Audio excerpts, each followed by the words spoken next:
एक मेरा छोटा भाई, कल इसने बनाई अपने खून से पेंटिंग।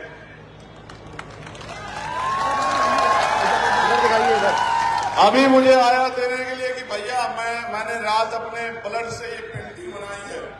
अपनी ताकत बनाओगे या नहीं बनाओगे? किसी की बातों में तो नहीं आओगे।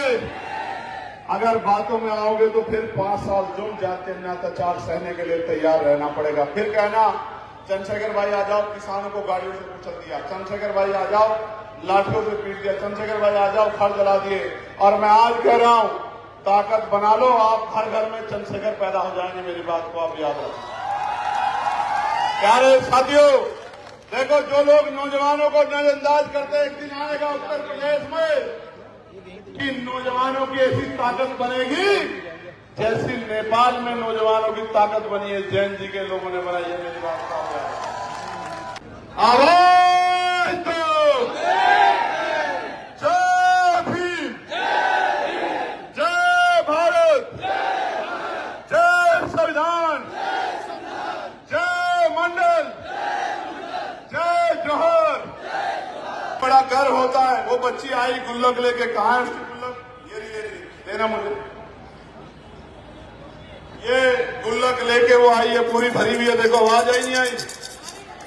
आई नहीं आई?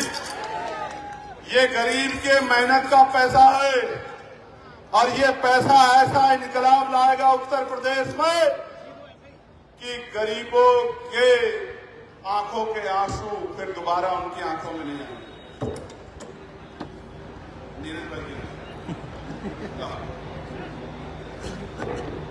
ये एक मां है जो ये पैसे लेके आई।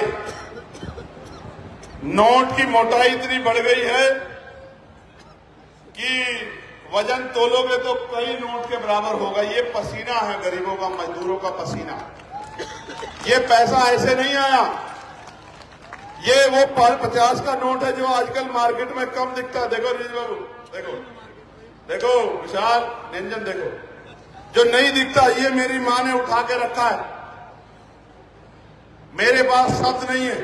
एक मेरा छोटा भाई देना, ये अंशुल है इसका नाम, पेंटिंग रखी है।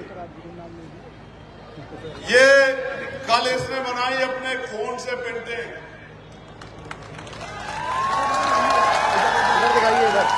अभी मुझे आया देने के लिए कि भैया मैंने रात अपने ब्लड से ये पेंटिंग बनाई है। ये अंशुल है मेरा छोटा भाई। ये एक और गुल्लक जो है, हालांकि मेरे सिद्धांत ये है कि जो कमाते नहीं मैं उनसे पैसे लेता नहीं। जो लोग कमाते नहीं मैं उनसे पैसे नहीं लेता, क्योंकि मैं जो कमाते हैं उनसे ही हिस्सा लेता हूं। इसलिए लेता हूं क्योंकि वो मेहनत करके पैसे कमा रहे हैं, लेकिन जो नौजवान उनकी लड़ाई लड़ रहा है, ना धूप देख रहा है, ना छांव, ना आंधी, ना तूफान, ना दिन ना रात, ऐसे लोगों को कार्यक्रम कराने के लिए किसी के आगे हाथ ना फैलाना पड़े, इसलिए मैं इन सब का दिल की गहराई से शुक्रिया अदा करता हूं, धन्यवाद करता हूं। और ये कहना चाहता हूं, इनको बुला दो, बुला दो, बुला दो, बुला दो, लिया आवाज, लोगों के बीच में जा, उनको जगा। और दूसरा, मेरे ऐसे परिवार के लोग मेरी हिम्मत बढ़ाने का काम करते। इस वजह से चंद्रशेखर आजाद को रोकना मुश्किल ही नहीं, नामुमकिन है। मेरी बात को आप याद रखें। मैं आज कह रहा हूं अपनी मां बहनों को, एक बार अवसर आने दीजिए। किसी गुंडे की इतनी हिम्मत नहीं होगी। मेरी मां बहनों की तरफ आंख उठा के देख ले। मेरी बात को आप याद रखें। और हवा में नहीं कह रहा हूं, 1 साल बाद रजिस्टर चेक करा लेना। अगर किसी थाने में किसी बहन बेटी के साथ अन्याय की एप्लीकेशन आ गई और एप्लीकेशन जिसके खिलाफ आई, अगर वो रात को अपने पैरों पे अपने घर में सो गया, तो मैं मानूंगा कि चंद्रशेखर आजाद ने आपसे झूठ बोला, धोखा दिया। तो मेरी बात को आप याद, सारे काम हो सकते हैं अगर इस खाकी को खुली छूट दी जाए। गुंडागर्दी को खत्म करने की, गुंडों को सबक सिखाने की। मैं गारंटी से कहता हूं, मुझे अपनी खाकी पे इतना गर्व है। मैं लोकसभा में आवाज उठाता हूं कि इनकी 8 घंटे की ड्यूटी करो, इनके परिवार, सप्ताह में इनकी 1 दिन छुट्टी करो, बॉर्डर स्कीम खत्म करके इनको बराबर के जिलों में लाओ कि ये छुट्टी वाले दिन अपने परिवार के बीच में रह सके, अपने बेटे को, बेटी को, माँ को, सास को, बहन को, भाई को अपने परिवार में समय बिता सके। मैं बार बार मांग करता हूं और आज कह रहा हूं, अवसर बनने दीजिए। सबसे पहला काम उत्तर प्रदेश में यही करेंगे कि पुलिस के लिए व्यवस्था लागू करेंगे और पीआरडी के जवानों को, होमगार्ड भाइयों बहनों को भी उचित सम्मान दिलाने का काम करेंगे। मेरी बात को आप याद रखना। तो मैं आपको बहुत जिम्मेदारी से कहना चाहता हूं प्यारे साथियों, माओ को कह रहा हूं, मेरी माए बहनें सुन लें, घर पे रोजगार दिलाने का काम करेंगे। किसी के खेत में घास काटने के लिए नहीं जाना पड़ेगा। मेरी बात को आप याद रखना। घर पे रोजगार दिलाने का काम करेंगे और सम्मान का रोजगार। जब 4 पैसे जेब में आएंगे तो देख लेना अपने आप अंग्रेजी भी आ जाएगी। इस बात को मेरे ध्यान रखना, हिंदी भी चले जाएगी, अंग्रेजी भी आ जाएगी।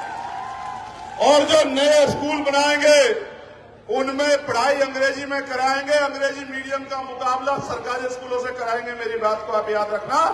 जहां 20,000 रुपए, 15,000 रुपए खर्च करने पड़ते हैं महीने के, वहां 50 रुपए में पूरे महीने की फीस पे पढ़ाई करवाने का काम करेंगे और वो पढ़ाई के पैसे भी सरकार देगी। मेरी बात को अभी आप देखो, अपने यहां पर बहुत सारे प्राइवेट स्कूल होंगे। हर साल स्कूल अपना सिलेबस बदल देता है और माँ बाप को कहता है नई किताबें ले आओ। ये जो अंधेर गर्दी चल रही है, अंधेरी नगरी चौपट राजा, टके शेर बाजी, टके शेर खाजा, ये जो अंधेरी नगरी का पाठ चल रहा है, लूट खसोट चल रही है, इस लूट खसोट को भी तोड़ने का काम करेंगे। सरकारी दफ्तरों में काम के लिए किसी से 1 पैसे की रिश्वत नहीं ली जाएगी। अगर रिश्वत कोई ले लेगा तो उसके पद को रिक्त करके उस पर भी भर्ती निकाल के दूसरे नौजवान को रोजगार देने का काम करेंगे। मेरी बात को आप याद रखें। प्यारे साथियों, मैं आपसे भी कुछ चाहता हूं। आप बताओ, मदद करोगे नहीं करोगे? दोनों हाथ उठा के बताओ, करोगे नहीं करोगे मदद? यहां से जाने के बाद चैन से तो नहीं बैठोगे। घर घर जाके, गली गली जाके काम करोगे नहीं करोगे?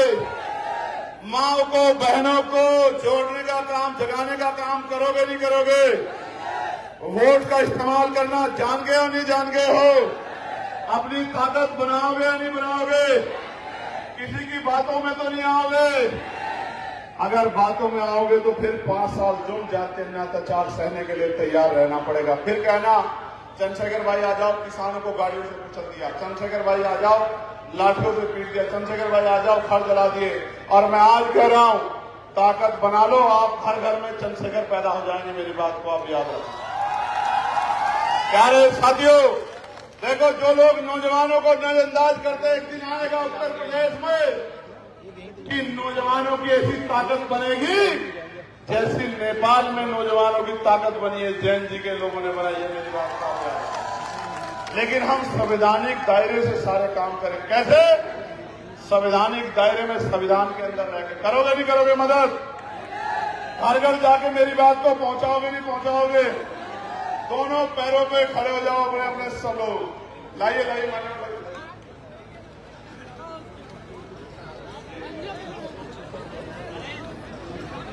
आपका नाम क्या? सुंदरलाल जी। इनका नाम भी सुंदर नहीं है, ये भी बहुत सुंदर है दिल के। ये केतली भी लाए हैं और इस केतली में लिफाफा भी लाए हैं पार्टी को सहयोग करने के लिए। सुंदरलाल जी का बहुत बहुत धन्यवाद है। और मैं सुंदरलाल जी को कहना चाहता हूं, ये लड़ाई बहुत महत्वपूर्ण है। इस लड़ाई में काशीराम साहब कहते थे, जो सहारा देगा वो सहारा मिलेगा। अगर आप पूंजीपतियों से मदद लोगे तो आज की सरकार की तरह पूंजीपतियों के लिए काम करोगे। और अगर गरीबों से मदद लोगे, गरीबों को मालिक बनाओगे, अगर पूंजीपतियों को मालिक बनाओगे तो उनके हिसाब से काम करोगे और अपना मालिक गरीब जनता को बनाओगे तो उनके हिसाब से काम करोगे। मैं आपको कहना चाहता हूं, हमारे मालिक तो आप हैं लोकतंत्र में। मदद करोगे नहीं करोगे बताओ? ऐसे मुट्ठी बंद करो, ऐसे आवाज